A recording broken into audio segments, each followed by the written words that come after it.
second reason for medical termination of pregnancy is sex outside marriage. And he says, a young person, if you start playing around with people, going off to the forest, bunking class, going to the beach in the night, going to a hire-out hotel or to your boyfriend's house when your parents are out, if you're unfaithful before your marriage, will you be faithful after your marriage? And then, if you're a boss and you get the secretary pregnant, and you don't want your wife to find out, what are you going to do? You're going to say, oh, have an abortion? Have an abortion? So again, terminate the baby? Kill your own child?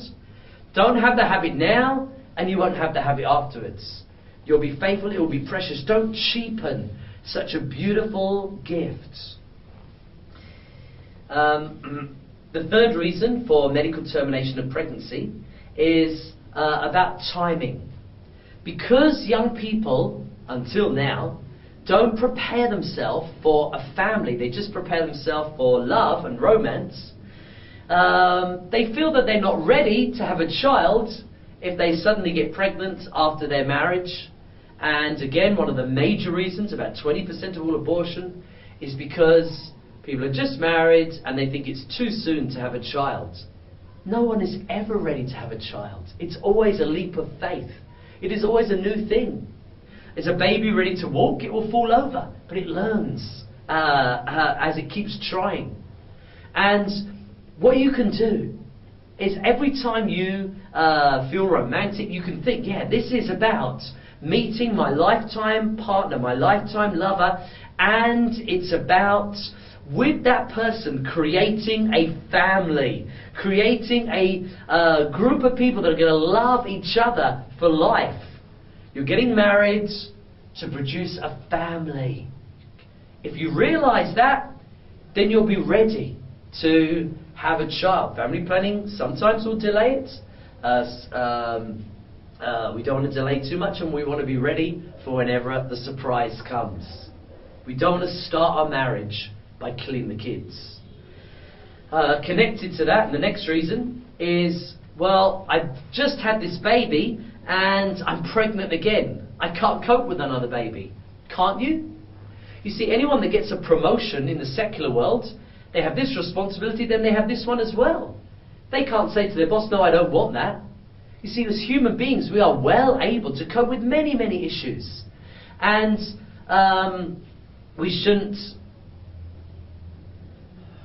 Before they had the contraception, for all the thousands of years of human history, people had babies, one after another. They were well able to cope.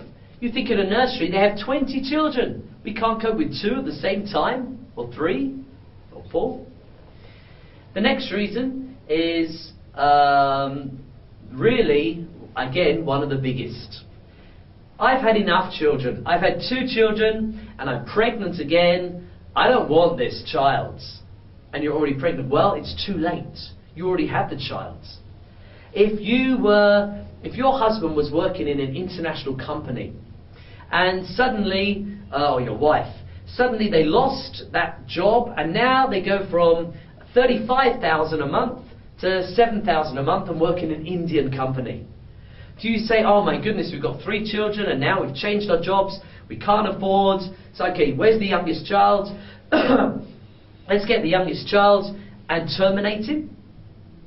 No one ever would think about their changing circumstances. It's too much. And terminate one of their born children. So how can we terminate one of our pre-born children? Again, it all comes down to life begins at conception, not birth. As we saw in the last session, when we looked at the reality of these photos of the pre-born, of the fetus. The word fetus means young one in Latin, or infant, or baby. Let me ask you a question. After you get married, how many children do you want? Now maybe you find that an embarrassing question. Okay, let me ask you in a different way. In your education, do you want maximum education or minimum education? Well, I hear you say maximum, but are you sure? Because more projects, more assignments, more tests, more revision. You do your higher secondary, your degree, your post-graduation, your MBA. so much work. Yes, sir, we're willing to have maximum education because then we get an excellent job, we get an excellent qualification, we do something meaningful with our life, we really enjoy, there is satisfaction, trupti, in what we do in life.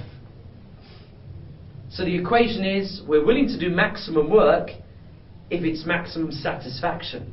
Let me ask the question again. In your future career, do you want maximum promotion or minimum promotion?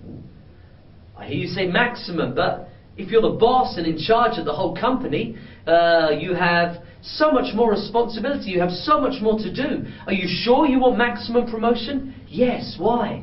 Because, again, when you're organizing a new branch of this company, or you've got lots of people under you, you're using your full brain, you're really enjoying what you're doing, it's going to be maximum satisfaction. Even though you're the last to leave the office each day, even though maybe 10, 12, 14 hours of work and you have to work at home or sometimes in the night, you've got the pressure, the tension, but you get a good paycheck and it is satisfaction. You're doing something meaningful.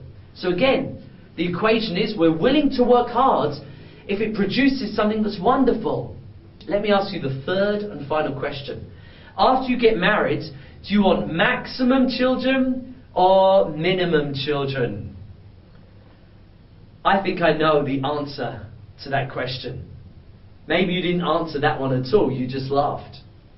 And why is it that the answer to number 3 is different to 1 and 2? It's because we have such a negative opinion of children today.